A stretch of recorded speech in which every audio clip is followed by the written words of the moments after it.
get a day start. In India, we have taken the socialist path. Our socialism does not envisage choking of private initiative.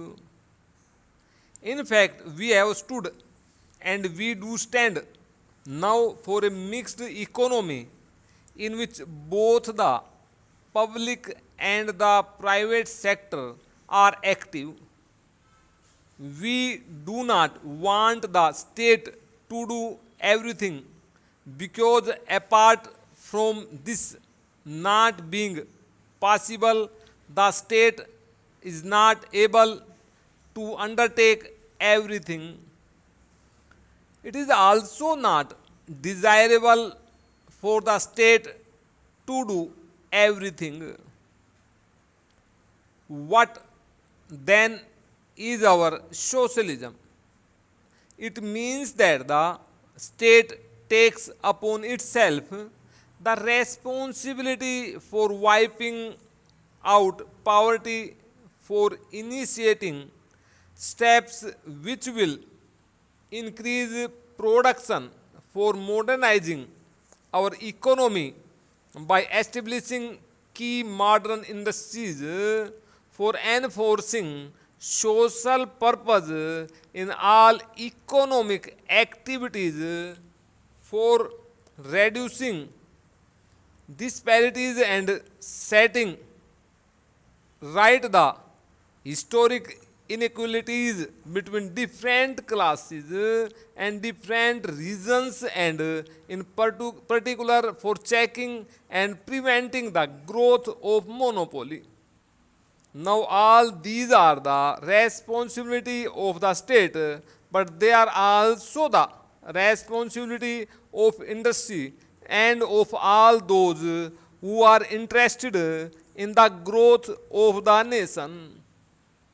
As I said just a short while ago at another meeting in this city, that whatever steps we are taking now or whatever steps we may take are all not with a view to trying to fit into a particular policy or a particular ideology.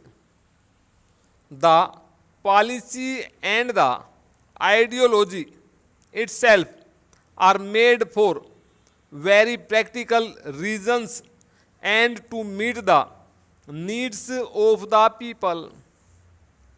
It is when there is social tension that problems of law and order and instability and insecurity arise.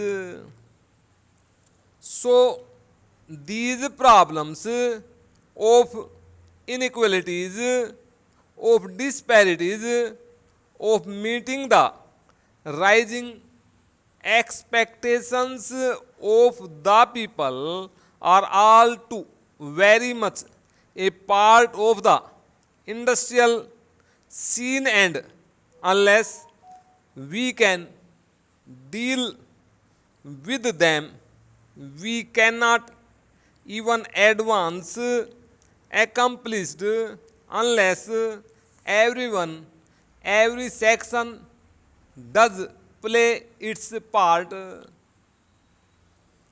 We have the problem of educated unemployment.